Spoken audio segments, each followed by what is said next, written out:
자, 오늘 주시는 하나님 말씀을 받겠습니다.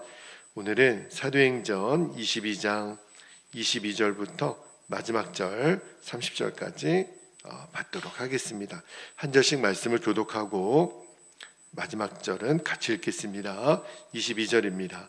이 말하는 것까지 그들이 듣다가 소리질러 이르되 이러한 자는 세상에서 없애버리자 살려둘 자가 아니라 하여 떠들며 옷을 벗어 던지고 티끌을 공중에 날리니 천부장이 바울을 영내로 데려가라 명하고 그들이 무슨 일로 그에 대하여 떠드는지 알고자 하여 채찍질하여 신문하라 한데 가죽줄로 바울을 매니 바울이 곁에 서 있는 백부장더러 이르되 너희가 로마 시민된 자를 죄도 정하지 아니하고 채찍질할 수 있느냐 하니 백부장이 듣고 가서 천부장에게 전하여 이르되 어찌하려 하느냐 이는 로마 시민이라 하니 천부장이 와서 바울에게 말하되 내가 로마 시민이냐 내게 말하라 이르되 그러하다.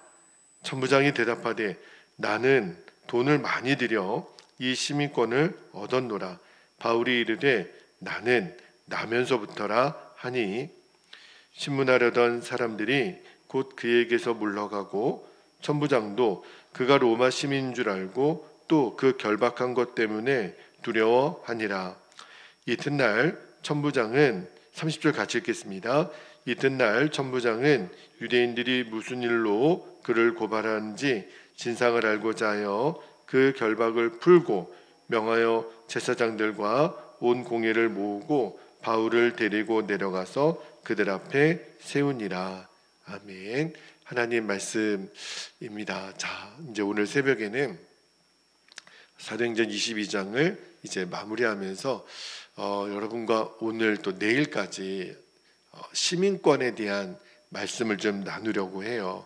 설교 제목이 로마 시민권이냐 아니면 천국 시민권이냐 제목으로 말씀을 나누려고 하는데 그 전도를 하다 보면 예수님 믿고 천국 가세요 이렇게 이제 말씀을 드리면 그 이야기를 듣고 좀 비아냥거리시는 분들이 계세요. 죽어서 가는 곳은 관심이 없으시다는 거예요. 지금 내가 살고 있는 형편이 지옥인데 나는 정말 지금 정승같이 살다가 죽고 싶다고 죽어서 잘 되는 거는 관심이 없다는 거예요. 그렇게 이제 이야기를 하시더라고요. 또 천국에 관심이 없는 또 한 부류의 사람들이 있어요. 이 세상에서 나름 부귀영화를 누리고 있는 사람이죠. 지금도 살만하다는 거예요. 예수님 믿고 천국 가시라고 말씀하면 지금도 뭐 내 마음대로 마음껏 즐기면서 살 수 있는데 천국이 뭐가 필요하냐고. 천국이 있더라도 지금 내가 사는 것보다 별로 낫지 않을 거라고 그렇게 이제 얘기하는 사람들이 있죠. 물론 아직 천국이 어떤 곳인지를 모르니까. 자, 이제 오늘 본문으로 좀 들어가 볼게요. 사도 바울 당시에 여러분 로마 시민권 있지요. 이게 굉장히 사람들의 동경의 대상이었어요. 지금도 뭐 특정 몇몇 나라 시민권을 가지려고 뭐 출산 원정 출산을 하시는 분도 있고 뭐 그런 이야기를 종종 듣습니다. 그게 얼마나 그렇게 좋으면 그렇게 하겠어요? 그런데 당시 로마 시민권은요 굉장히 많은 사람들이 갖고 싶고 누리고 싶고 또 그게 부와 권력의 상징이었고 그러니까 로마 시민권을 가진 사람은 함부로 대할 수가 없었기 때문에 자, 그 로마 시민권을 가진 사람은 모든 사람이 부러워했다는 거예요. 자, 그런데 이제 오늘 본문에 보니까 사도 바울이 이제 유대인들에게 죽을 위기를 겪고 우리가 지난주에 그 월요일 화요일날 제가 그 말씀을 드렸죠. 사도 바울이 본인의 간증을 쭉 했단 말입니다. 그리고서 이제 천부장이 그래도 이제 유대인들이 막 죽이라고 막 달려드니까 채찍질해서 이제 때리려고 결박을 이제 시킨 다음에 근데 바울이 딱 손을 들고 그 밑에 있는 백부장을 통해서 내가 로마 시민권자다 이 얘기를 하는 거예요. 천부장은 꿈에도 몰랐죠. 당신이 로마 시민권자라고 그러면서 깜짝 놀래요. 왜냐하면 로마 시민권자에게 해서는 안 될 일을 이 천부장이 한 거예요. 자, 도대체 이 로마 시민권이 어떤 권세를 가지고 있길래 이 천부장이 이렇게 두려워했을까? 여러분, 당시 로마는 굉장히 고도화된 법치 국가입니다. 로마가 전 세계를 정복을 했잖아요. 그런데 그 중에 이 로마 시민을 보호하는 법이 굉장히 엄격했다는 거예요. 예를 들면 얼마나 엄격했냐면, 로마 시민이 죄를 지을 때가 있죠. 근데 그냥 죄 지었다고 현행범으로 바로 처벌을 못합니다. 지금 우리나라 법하고 똑같아요. 현행범으로 잡혀왔다 할지라도 정식으로 이 사람을 기소하는 과정이 필요해요. 고소 절차가 있어야 되고, 그 다음에 엄격한 심의를 통해서 범죄가 확정이 되어야만 형벌을 가할 수가 있는 거예요. 또 재판에 의해서 범죄 사실이 입증되고 형이 확정되기 전까지는 절대로 벌을 가할 수가 없습니다. 또 유죄 판결을 받더라도 만약에 피고가 다시 항소를 요청할 수 있어요. 그러니까 재심이 있기 전까지는 절대로 채찍을 때리거나 그에게 벌을 줄 수가 없어요. 오늘날 법하고 매우 유사합니다. 지금으로서는 우리가 당연하죠, 이러한 절차가. 그런데 당시에 이 권력을 가진 자가 힘없는 자를 마음대로 할 수 있던 그 시대를 생각해 보면, 이 로마 시민권자가 갖고 있는 권세가 진짜 대단하구나. 그런데 만약에 바울이 마지막에 백부장에게 내가 로마 시민권자다 이 말을 하지 않았다면 아마 천부장의 말 한마디에 의해서 그 바울은 채찍질을 당했을 거예요. 이 채찍질 형벌이 왜 무서운 거냐면, 여러분, 예수님이 빌라도의 법정에서 사형 언도를 받고 그 다음에 채찍질 맞으셨어요. 그 빌라도는 로마 그 총독이니까 그 채찍질은 한 번 맞으면 이 뼈화살을 뜯어내는 전갈로 끝에 달려있기 때문에 채찍질 맞다가 대부분 불구자가 되고 또 심지어는 사람이 죽기까지 했다고요. 그런데 로마 시민권자에는 어떤 일이 있더라도 채찍질은 금지였어요. 그러니까 로마 시민권자가 대단한 권세를 가지고 있었던 거죠. 자, 그런데 말씀을 묵상하다가, 자, 도대체 로마 시민권자는 어떤 것이길래 이러한 권세를 가지고 오늘날에도 많은 사람들이 이 로마 시민권에, 물론 지금은 로마 시민권은 없죠. 그러나 그와 유사한 사람들이 원하는 로마 시민권이 있어요. 실제로 아까 처음에 말씀드린 것처럼 그 나라 국적을 취득하기 위해서 시민권을 갖기를 원해서 그렇게 여러 가지로 애쓰는 사람들도 있죠. 그런데 오늘날 로마 시민권이 상징하는 게 뭐겠어요? 좋은 학벌, 좋은 집, 또 좋은 가문, 좋은 직장, 그죠? 재물, 명예, 누구나 부러워하는 성공, 이게 다 로마 시민권이 상징하는 것들이겠죠. 자, 그런데 오늘 본문에 나오는 이 천부장이 있죠.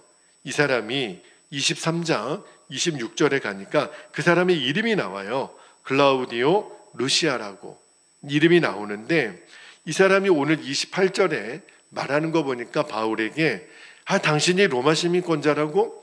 나는 그 로마 시민권을 많은 돈을 들여 샀다는 거예요.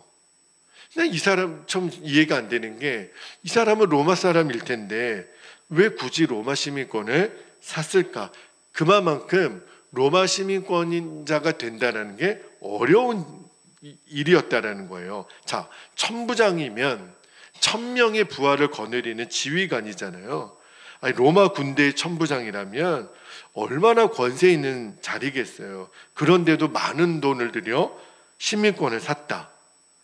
천부장이 되면 굳이 시민권이 없어도 뭐 큰 소리 떵떵거리며 살 수 있을 것 같은데 왜 이 사람은 뭐가 부족했다고 로마 시민권을 그렇게 샀을까? 돈을 많이 주고. 여러분, 이게 바로 천국 시민권이 없는 사람의 모습이에요. 그러니까 이게 뭘 말하는 거냐면, 이 세상에 아무리 많은 것을 가졌다 하더라도 끊임없이 목마른 거예요. 끊임없이 부족한 거예요. 나름 성공을 했는데도 내 안에 만족이 없는 거예요. 여러분, 로마 시민권을 가지고 있으면 이 세상에 어려움이 없는데 그런데도 마음은 허전해요. 왜 그렇죠? 여러분, 로마 시민권은 영원한 것이 아니기 때문에 그래요. 지금도 마찬가지죠. 영원하지도 않은 로마 시민권에 사람들이 그래 목매어 사는 이유는 그게 있으면 내 목마름을 해결할 줄 알고 아니에요. 아무리 내가 로마 시민권을 가져도 여전히 목마르고 수가성에 있는 그 우물가 여인처럼 아무리 마셔도 목마를 수밖에 없는 게 이 로마 시민권자들이 갖고 있는 한계예요. 자, 이 천부장 글라우디오가 많은 돈을 들여 그 로마 시민권을 샀지만 그런데 그 좋은 로마 시민권이 있으면서도 그거 별것도 아니라고 아무것도 아니라고 살았던 사람이 있죠. 그 사람이 누구예요? 사도 바울입니다. 22장에서 쭉 바울의 간증을 우리가 이미 들었죠. 그런데 바울이 간증이 끝나기도 전에 유대인들이 막 벌떼같이 달려들어서 22절 말씀을 한번 볼게요. 22절에 보니까 이 말하는 것까지 그들이 듣다가 소리질러 이르되 이러한 자는 사도 바울을 보고서 세상에서 없애버리자, 죽이자는 거예요. 살려둘 자가 아니라 하여. 바울이 히브리 말로 간증했기 때문에 이 천부장은요, 바울이 무슨 말을 하는지 못 알아들었을 거예요. 그런데 바울이 말이 끝나자마자 유대인들이 막 흥분해서 소리 지는 것을 보고 빌라도가 그랬던 것처럼 이 천부장도 저 바울이라는 사람이 아주 몹쓸 죄를 졌나 보다. 그래서 채찍질하라.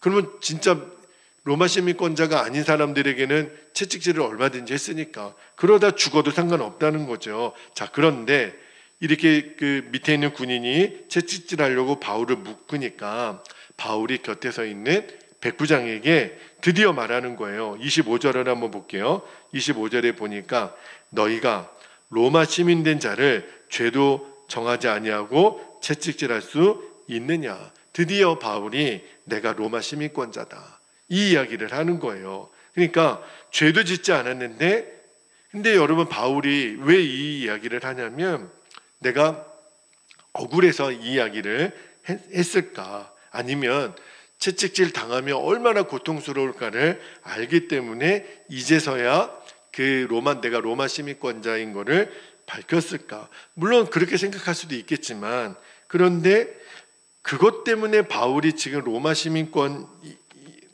것을 사용했을까? 그거는 아니에요. 왜 제가 그렇게 말씀드리냐면, 여러분 우리가 이미 로마서 사도행전 16장 읽을 때 여러분 기억나시죠? 바울이 빌립보에서 복음을 전하다가 귀신 들린 여종을 고쳐준 것 때문에 모함을 받아서 그 매를 맞고 감옥에 갇히는 일이 있었는데, 그때요 바울이 로마 시민권자인데 내가 로마 시민권자라는 이야기를 처음에 하지 않아요. 그렇게 맞아요. 그러니까 알고 있었죠. 내가 얼마든지 로마 시민권자인 거를 얘기할 수 있었지만 밝히지 않고 매를 맞는다고요. 왜 그랬을까요? 그때는 이유가 있었어요. 이 감옥에 갇힌 다음에 그 다음에 일어났던 일을 보면, 역사를 보면 알 수 있는데 왜 그랬죠? 그때는 하나님이 이 빌립보 감옥의 간수와 그의 가족들을 구원하기 위하여 바울에게 그러한 과정을 허락하셨던 거예요. 물론 바울이 그렇게 두들겨 맞을 때 내가 이 일이 있고 나서 조금만 참으면 내가 이제 나중에 지진이 일어나고 찬양하고 기도하면 옥문이 열리고, 물론 거기까지는 예상하지 못했을지도 몰라요. 그리고 그 일로 인하여 간수와 그의 가족들이 구원을 얻게 되는 그 일련의 과정을 바울은 다 알 수 없을지 몰라요. 그러나 뭔가 하나님의 계획이 있을 거야. 그리고 주의 성령이 바울에게 너가 로마 시민권자인 거를 처음부터 말하지 말라, 그 마음을 바울은 받았을 거예요. 그래서 이야기하지 않습니다. 여러분, 바울은요 내가 로마 시민권자였지만 끝까지 자신이 로마 시민권자라는 것을 밝히지 않았죠. 말하면 피해갈 수 있었지만 이유는 뭐죠? 언제나 주님의 뜻이 중요했기 때문에. 그리고 바울은 내가 로마 시민권자 이전에 나는 천국 백성이라고 하는 거를 천국 시민이라는 거를 알고 있기 때문에, 천국 시민이니까 천국의 주인이신 주님의 말씀을 따르는 게 당연한 거잖아요. 결국은 바울의 순종을 통해서 빌립보 감옥의 간수와 그의 가족이 구원을 받습니다. 여러분, 많은 매를 받고 감옥에 갇힌 것은 고통이었지만 바울 자신의 순종을 통해서 구원받는 그들을 보면서 바울은 너무너무 감사했을 거예요. 내가 로마 시민권자지만 말하지 않고 그렇게 내가 끝까지 견딘 것이 감사했다, 그랬을 거예요. 그런데 그 다음 날 있잖아요. 바울을 데리고 옥에 가두라고 했던 그 상관들이 부하들을 보낸 바울에게 이제 옥에서 나가게 하잖아요. 근데 그때요, 바울이 그 부하들에게 이렇게 말합니다. 사도행전 16장 37절을 한번 볼게요. 이 대목이 굉장히 중요한데, 자, 사도행전 16장 37절에 보면 로마 사람인 우리를 죄도 정하지 아니하고 공중 앞에서 때리고 옥에 가두었다가 이제는 가만히 내보내고 하느냐? 아니라 그들이 친히 와서 우리를 데리고 나가야 하리라. 모든 일들이 다 끝난 다음에 이 부하들이 바울이 하는 이야기를 듣고 이제 상관에게 보고하니까 그들이 두려워 떱니다. 왜냐하면 로마 시민을 정식적인 절차 없이 매질을 했으니 이제는 이 사람들이 완전히 탄핵감이에요. 완전히 무고한 사람을 이렇게 로마 시민권자에게 일을 했으니까. 자, 그리고서 이야기를 하기를 바울과 실라를 찾아와서 제발 죄송합니다, 우리가 잘못했습니다, 그러면서 이 빌립보를 지금 떠나주십시오, 그렇게 부탁을 합니다. 여러분, 생각해 보면 매를 맞을 때는 왜 로마 시민권자인 것을 밝히지 않았는데 이제 빌립보를 떠날 때쯤에 왜 자기가 로마 시민권자인 것을 밝혔을까? 왜 그랬을까요? 그때도 이유는 동일해요. 이제 그 무죄를 공식적으로 인정을 받았지만 혹시 이 일로 인해서 빌립보 교회가 위축을 당하거나 복음의 사명을 감당하는데 어려움이 없도록 모든 안전장치를 바울이 잘 매조지하고 떠나가는 겁니다. 그러니까 뭘 알 수 있냐면 바울은 내가 로마 시민권이 있는 거 없는 게 그게 중요한 게 아니에요. 주님의 뜻을 어떻게 이루는지에 따라서 이 로마 시민권자를 인거를 사용했던 거죠. 그러니까 바울에게 있어서 중요한 게 로마 시민권이 아니에요. 바울에게 중요한 거는 천국 시민권입니다. 여러분, 만약에 하나님이 로마 시민권을 줬다면 바울은 그거를 오직 주님의 뜻을 이루는 도구로만, 자기 부귀영화를 위해서 단 한 번도 쓰지 않아요. 뭘 말하는 거죠? 천국 시민권을 갖고 있는 사람은요, 이 세상 시민권에 연연하지 않습니다. 거기에 목매지 않아요. 제가 처음에 설교를 시작할 때 천국이 있다고 말하는 것을 비아냥거렸던 두 부류의 사람이 있다고 그랬죠. 여기가 지옥 같은 사람, 그래서 여기 땅을 사는 동안 천국과 같은 삶을 한번 살아보겠다는 사람, 또 하는 사람은 여기가 내가 지금 나름대로 천국과 같은 삶을 사는데 뭐 천국이 필요하겠냐고. 둘 다 똑같아요. 진짜 천국을 못 봤으니까. 그러나 저와 여러분은 천국 시민권자이잖아요. 아멘입니까? 그래서 우리가 이 세상의 시민권자에 연연하지 않을 수 있는 거예요. 자, 그러면 천국 시민권을 가지고 이 세상을 살아가는 것은 어떻게 사는 것인지 그 말씀은 제가 내일 새벽에 다시 한번 구체적으로 말씀을 나누도록 하겠습니다. 자, 이제 오늘 말씀을 붙잡고 이제 기도의 자리로 우리가 나아갑니다. 자, 두 가지 기도 제목을 나누고 우리가 기도하는 시간을 갖겠는데요. 첫 번째는 천국 시민권을 가졌기 때문에 이제는 세상 시민권, 꼭 어느 나라 국적이 아니어도 우리가 목매고 있는 이 세상 시민권에 이제는 연연하지 않는 거예요. 그 담대함을 주님 주옵소서. 당당하게 살아가게 하옵소서. 두 번째는 하나님의 나에게 주신 시민권이 있다면 그것조차 우리는 주님의 뜻을 이루는 도구로 사용하게 하소서. 그게 어떤 것이 됐든 바울처럼 자기의 유익을 위해서 쓰지 않고 주님을 위한 도구로만 주님 쓰게 하옵소서. 그게 천국 시민권을 가진 사람의 삶인 거예요. 우리가 말씀과 두 가지 기도 제목을 붙잡고 이 시간 주님의 이름을 간절히 부르시고 통성으로 기도하겠습니다. 주여